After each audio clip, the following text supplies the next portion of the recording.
Rahim, Class 5, Subject Science, Chapter Force in Action.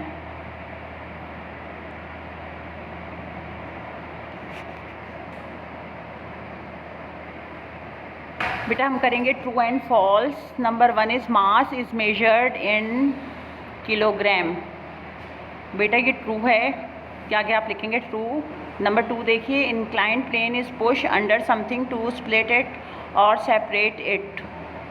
It's wrong, इसके आगे आप wrong का साइन लगाएंगे. नंबर 3 देखिए, forces can not change the speed और direction of an object. It's wrong, इसके आगे आप क्रॉस का साइन डालेंगे. नंबर 4 देखिए, द चेंज इन रेस्ट और motion is due to inertia. It's right, इसके आगे टिक लगाएंगे.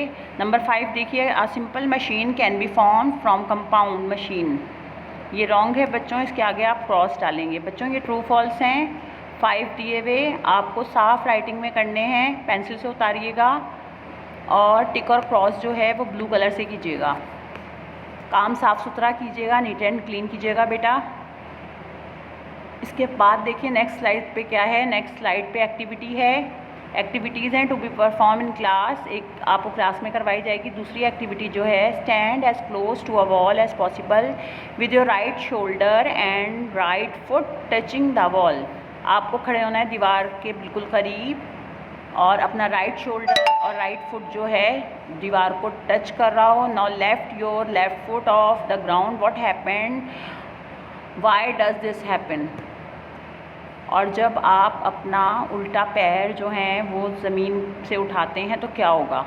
व्हाई डज दिस हैपन, ये क्यों हो रहा है.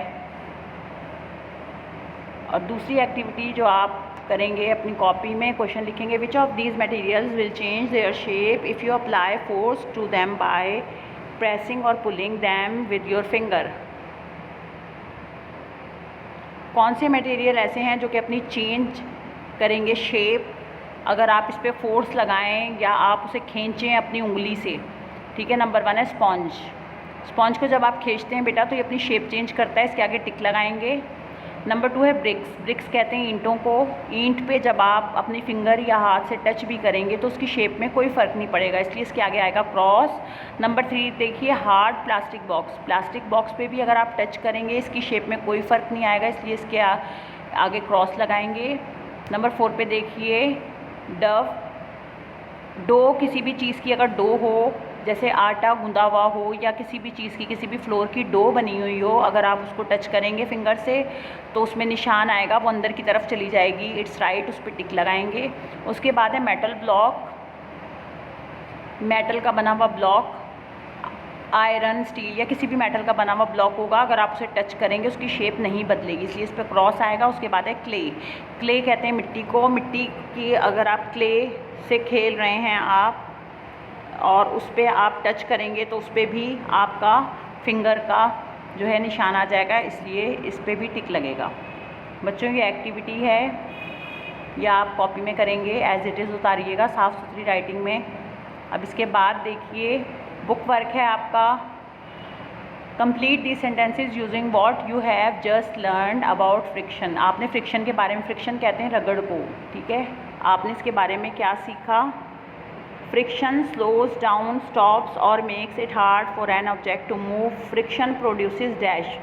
जब रगड़ लगती है तो क्या महसूस होता है, क्या पैदा करती है वो, हीट. उसमें आएगा heat, HEAT, heat. Rough surface have more dash. Rough surface जो होती है वहाँ पे क्या ज़्यादा होती है, फ्रिक्शन ज़्यादा होती है, इसमें आ जाएगा friction. When we apply the brakes और अ व्हीकल. जब हम किसी भी सवारी में ब्रेक्स लगाते हैं तो क्या पैदा होती है, friction. Friction is the force. तो फ्रिक्शन जो होती है रगड़, ये फ्रिक्शन एक ऐसी फोर्स है विच स्लोज द व्हीकल, जो आहिस्ता आहिस्ता सवारी को स्लो कर देती है. If a surface is made dash. अगर सरफेस कैसी बनी हो, स्मूथ एंड राउंडेड, स्मूथ बनी हो, हमवार बनी हो, we say that it is streamlined dash. Lubricant such as oil and grease can reduce friction. Oil या गैस होता है वो रिड्यूस करता है फ्रिक्शन को. बच्चों उम्मीद करते हैं बुक वर्क आपको बुक में करना है अपनी, ये फिलहाल ब्लैंक्स की शक्ल में है, ये आपको बुक में करना है. आज के लिए इतना ही बेटा, ये चैप्टर कंप्लीट हो गया हमारा. अब फिर मिलेंगे. अल्लाह हाफिज़.